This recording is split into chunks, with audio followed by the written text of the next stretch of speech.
Hi folks, welcome back. What is this, Rick? Episode 12. Episode 12. When we left last time, I didn't have that plane cut the way I want, so I want to show you what the problem is and we'll go and fix it. Now I need you to get in real close on this. If you can see, I'll point this out. Alright, so here's our blade, obviously, and there's our wedge. Would be a lever cap in the other plane. And it's slanted so that when the shaving comes up, it curls off to the side. But it also has a little bevel on the opposite side so that it doesn't stick over here out beyond this piece, and then it would end up touching the side of the groove, or the side wall of the groove. Well, the problem is that the shaving is not this bevel. This big bevel needs to be moved over farther. The blade is thick enough that as long as the support is anywhere along here, it's fine. So it doesn't need to be as close to the end as it is. So I'm going to take this wedge out, and I'm going to make this bevel. I'm going to cut back to about here. I don't want to go up into. I don't want the bevel to start up inside, however, because then you've got shavings possibly going up in there, although somewhat unlikely. Anyway, let's just experiment and see what happens. I want to get this thing working so we can get at it. Use the shooting board, and I'm going to avoid cutting this bevel back any further, and I'm just going to cut some off the end.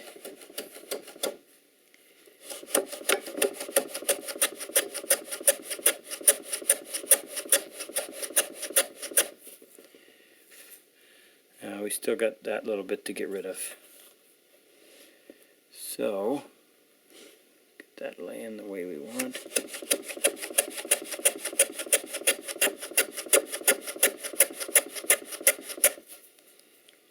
Okay, let's see how that works. As I said, the blade is thick enough, it's 3/16 of an inch thick, that it's well supported. Okay, that's back far enough that it's certainly not going to be in the way at all. So when I do this, I pull the blade back so that I don't see it at all, then knock the wedge in, and then start tapping this. And I'm going to get you to photograph or pick this up on camera one more time so that they know for sure. Okay, now you've got to almost be right in line with this so that you just see that blade projecting. Will the camera focus on it? I'm going to put my finger there. I can see it now. About like that. It almost has to be. Good. Alright.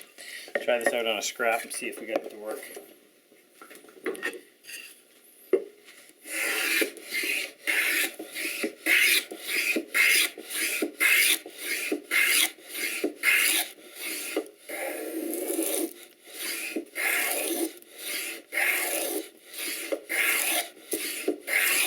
As long as it kicks them out and they don't jam in there, that's what I want. And I'm just watching to see. Yeah, alright, that should be good. Alright, back over here. Let's get some of this stuff out of the way. Shooting board back.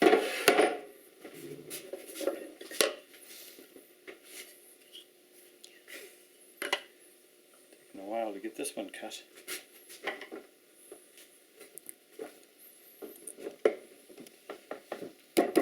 Make sure that's laying flat. Again, I want to make sure that when I make mine, I make very little side-to-side room. You can see down here. I don't make that much wider than the blade is, so that there's very little opportunity for the blade to slide side to side. Which means every time you put it back together, it should come back almost to the exact same spot. And I'll just verify that if I can see somehow. That seems to be fitting down in there. Alright, now I should be able to just, I want to make sure I'm clearing the bench. I should be able to plane until this, I'll show you with the pencil. When this starts to touch the bottom, that's when it'll stop cutting, and then I'm down to depth. And it makes it a heck of a lot easier, because then all of the grooves will be the exact same depth. And when you go to put your bottom in, it doesn't end up bottoming out on you before you assemble the joint, or before you close the joint.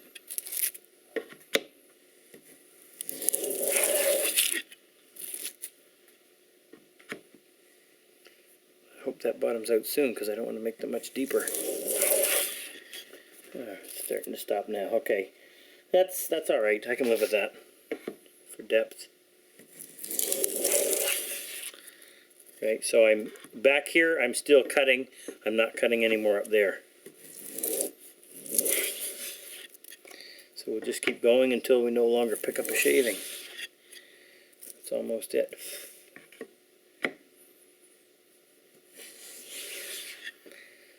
And full pass to make sure. Okay, so we're full depth. Now I want to point something out to you while I have it. Somebody asked on one of the forums why I didn't cut the groove before I did the dovetails. And I think I explained it, but I wanted to make sure. Do you see how fragile this piece is? Now that's not too bad, but sometimes if it's a lot closer, if you were to cut the groove first, then you come in, and in the process of trying to mark, that little piece will actually bend over under the pressure of the knife, and then you don't have an accurate mark. So I just save it to be done after the dovetails are cut. Okay, now we'll do the other side. Same depth, just makes it easier. And this is for the bottom. That one we just did is going to house the sliding lid.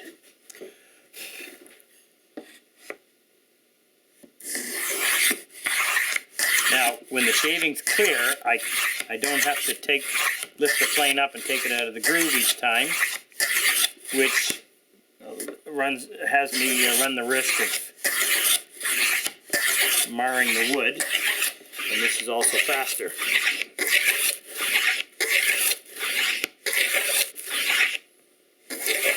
Concentrate on keeping that standing plumb.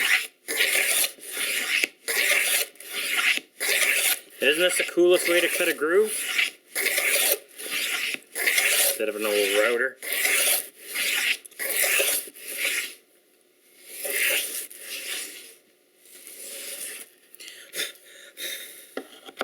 You're supposed to say yes.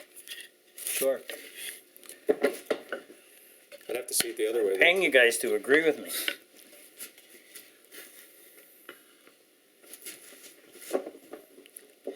Alright, make sure we're working on the inside, not the outside.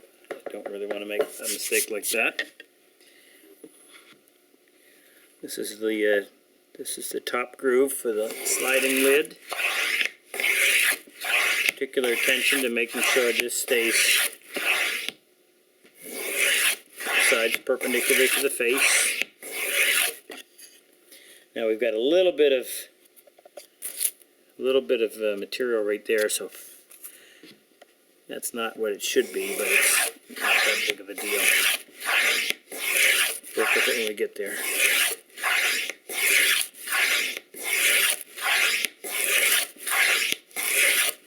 Even though the grain may change direction, it's at the bottom of a groove, not going to be seen, although actually that's not entirely true because there will be times when this groove is seen. But if you keep your blade projection to a minimum, so you're taking a fairly light cut, then you can usually cut against the grain and still get away with a decent surface.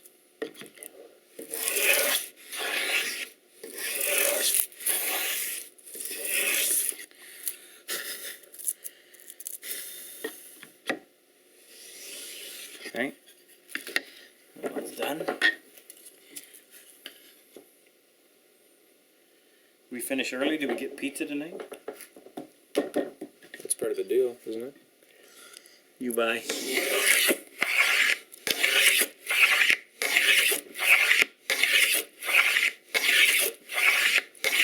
When I do this, I move my body a fair bit, and I find it's easier to keep this plane standing plumb instead of moving my arms.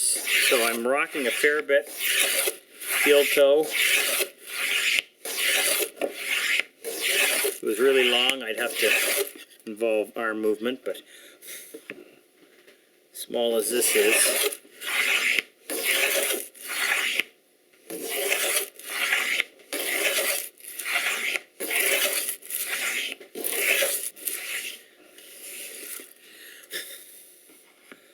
So somebody had a question on the forum, or maybe in a private email, I can't remember. Dovetailing question, and I think the best way to answer it, I'm going to teach Jake. You want to focus on Jake for a second? We're going to embarrass him as much as we can. I'm going to teach Jake, who happens to be 17, how to cut dovetails. We'll do it in a half-hour session. Up here, Frick. We'll do it in a half-hour session, and I think in the process of doing it, watching me teach someone who doesn't know how to cut them, you may be able to slide yourself into his shoes a whole lot easier, and it'll cause me to bring up some points that I might not otherwise think of when I'm sitting here teaching it to you. So I think it may be a very valuable lesson, and we'll probably throw it in here sometime in the next 2 or 3. Okay, let's do these little short ones. These are the end pieces.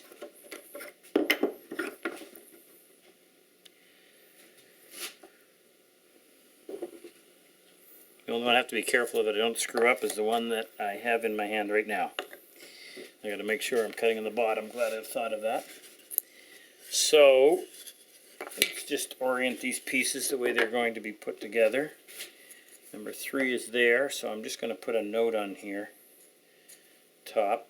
I'll be playing in this anyway, so the groove is going to be on the bottom. So this is the only one that I could possibly get into trouble with, so I'm going to go ahead and do it right now.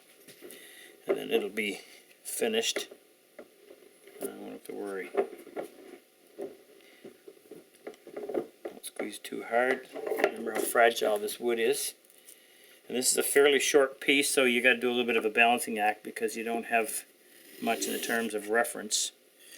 The groove is in between the 2 pins, so we're not touching either of the pins, which would show.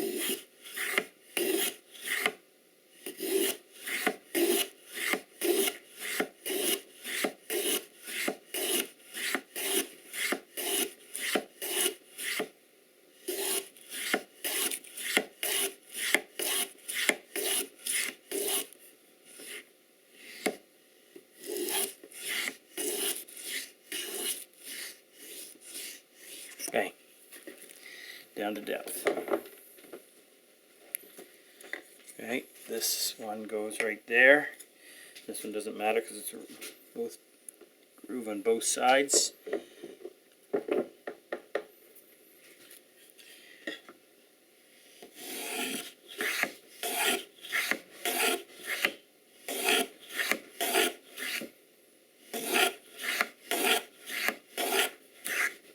Hey Jake, that dovetail lesson will be free, huh? You won't have to pay for that.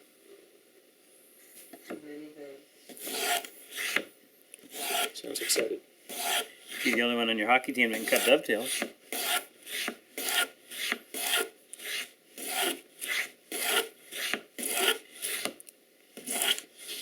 Jake, by the way, is the one that does all the taping of all the tools we sell with hockey tape on the handle. Alright, last groove. Sometimes wish I had more to do.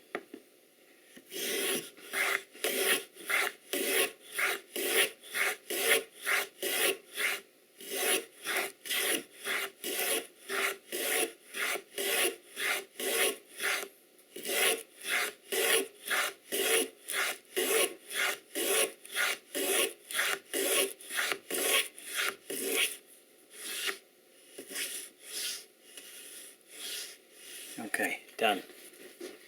Excellent. Okay, I want to check and make sure that these upper grooves, the ones that we see. Okay, here's what I was talking about. Come in here, Frick. Come close. I want to make sure that that wall is nice and square.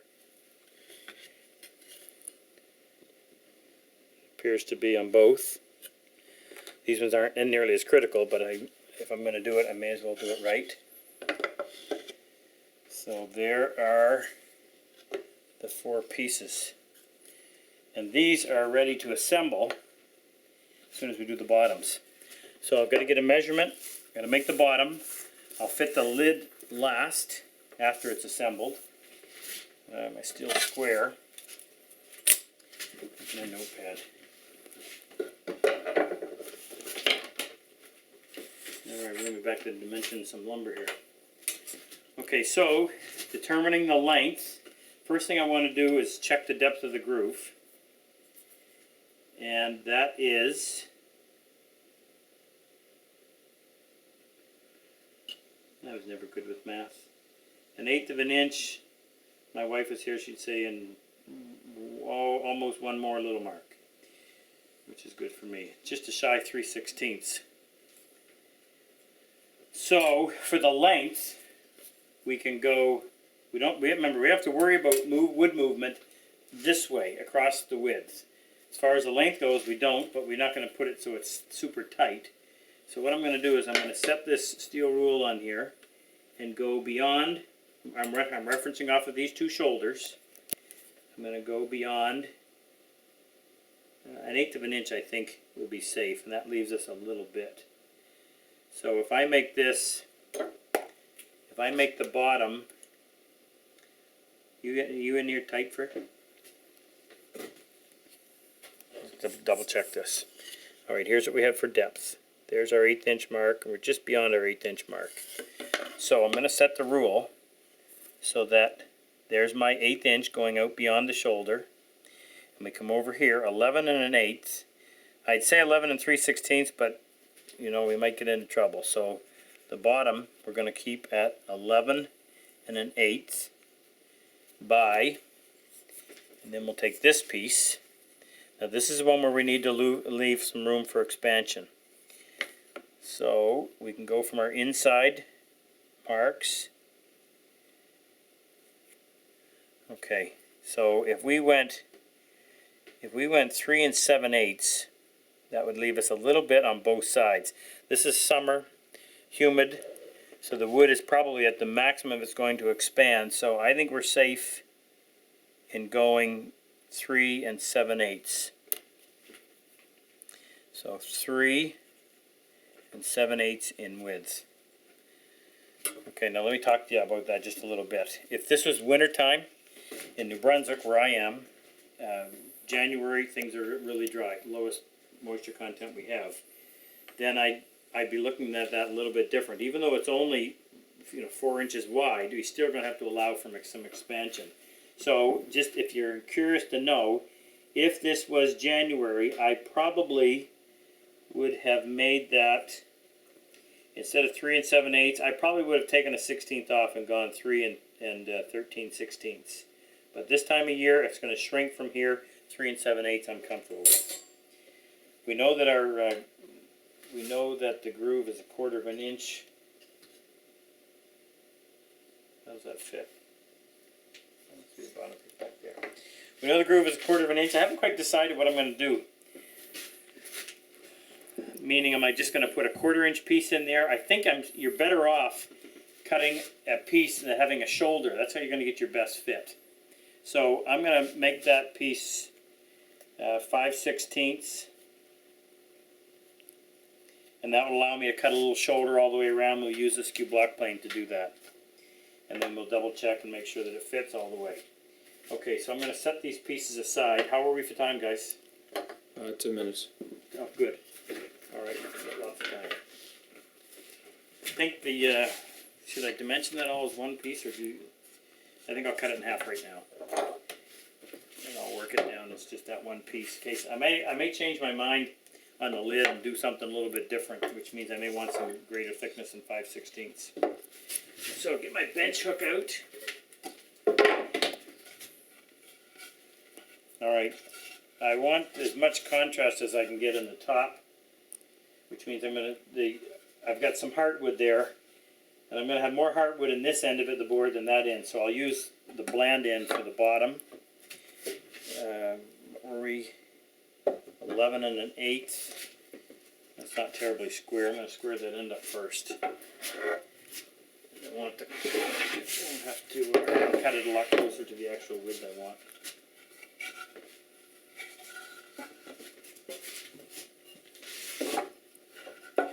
Flip that over. Cut a chamfer on this end.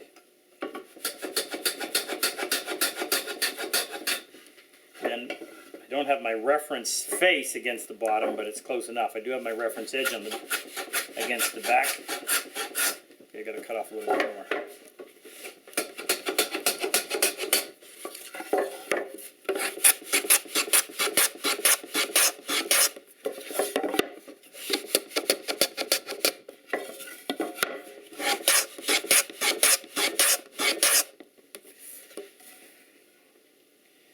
that's good and square. Now, swap that out for the bench hook.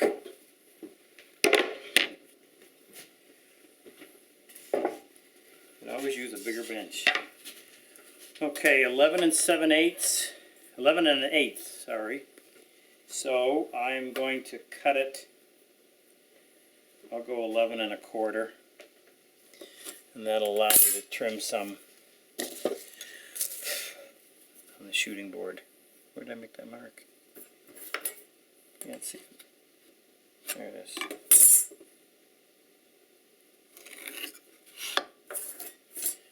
My crosscut saw. Now, just want to double check and make sure I've got enough length.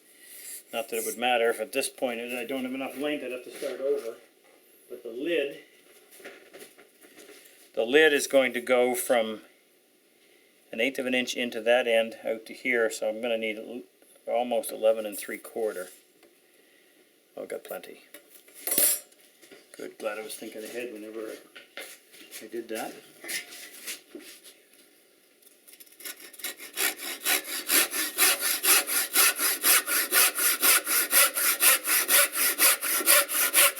We'll do a little session in the next week on saws, which saws you need, what to look for in saws. That question's been emailed to me a couple of times.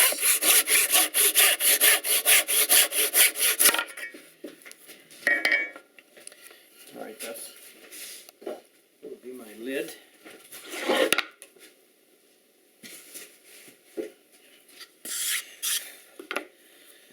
Now,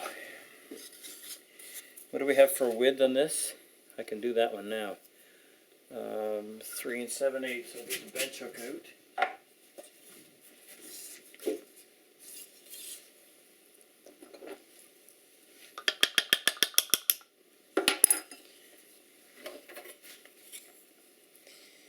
Set that for 3 7/8. 3 1/4. 3 7/8. Set that wedge. Double check. 3 7/8. Okay. I'll go ahead.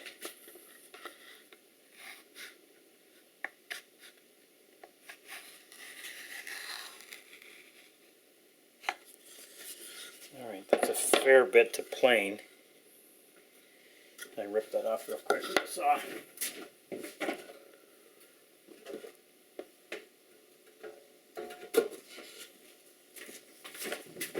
Alright, Brick over here in the sawhorse.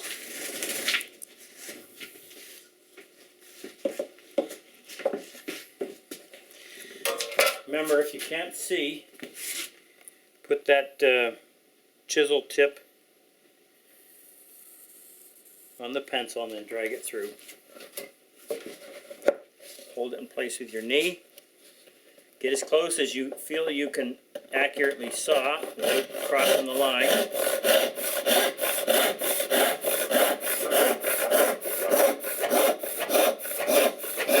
You want to zoom in on this side so they can see where I am in relation to that line. Get right in there. Got that? Yep.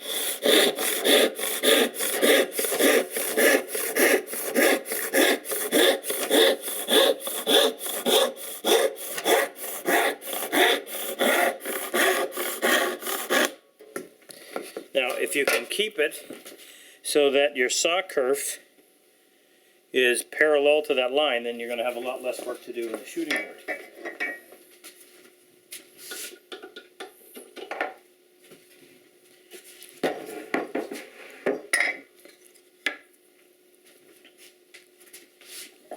It's my old Stanley 5.5 with that new blade. I got to retract that a little bit.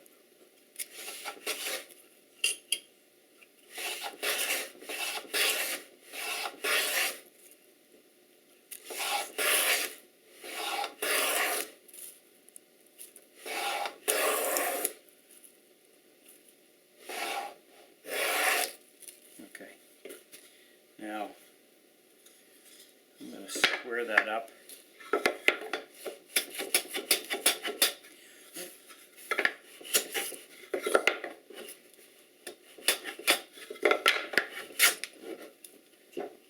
Track that blade's a little bit too heavy.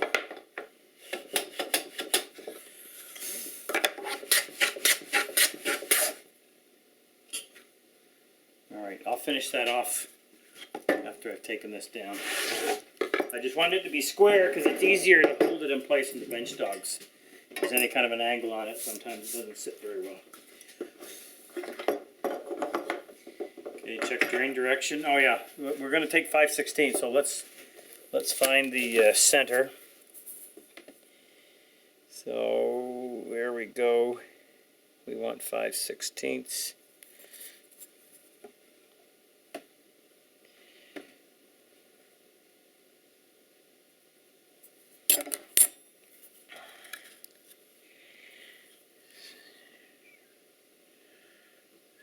Oh.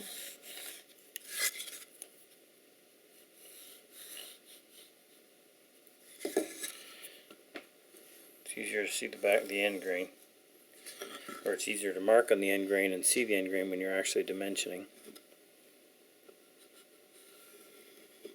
15 minutes. Okay, so that's what we're going to take off.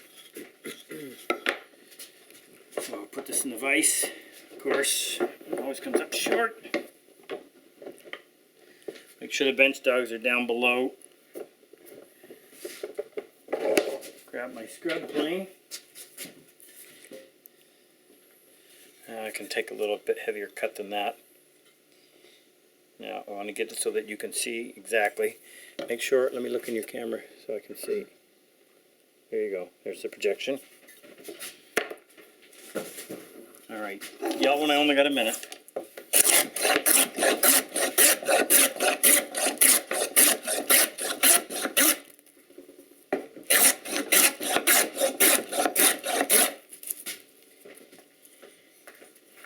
Okay, and retract that blade. A little lighter cut.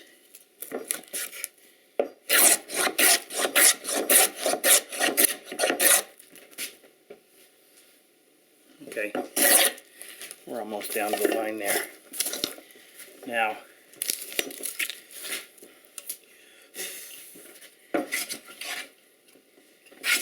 just clean that surface up.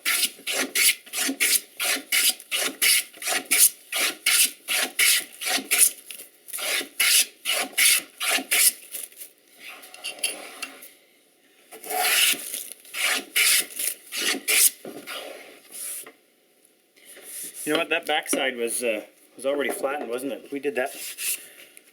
That was already made flat with the winding sticks.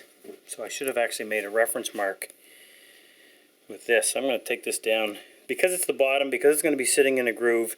It's going to be held in place. It can't move. So I can take that down to the 5/16 using referencing right off of that good face that we already had. Have I got any time? Just under a minute. Okay. Sorry about that. I kind of got a little bit screwed up from where we left off last time. So this is my reference face that I was working on, that we already flattened with the winding sticks.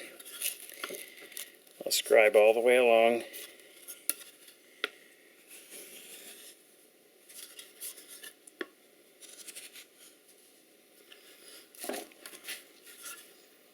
Okay, take off the rest of that material with the scrub plane.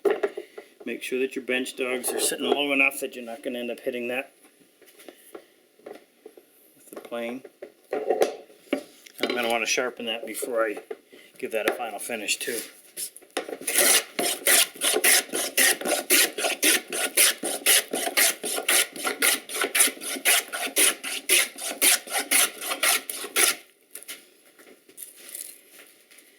A little healthier projection.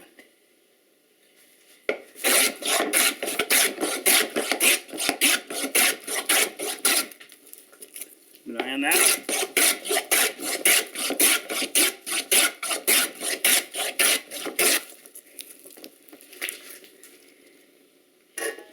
Okay, fairly close. Pull that blade in a little bit. It's a little heavier back here in this corner than it was on the front side, so a little extra work here.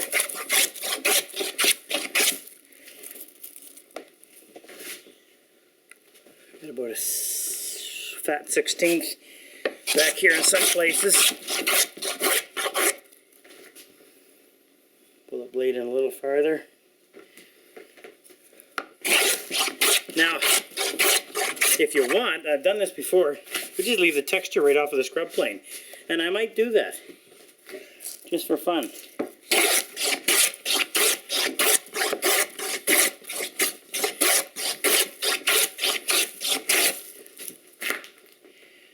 We're close to the line. Pull that in just a little bit more.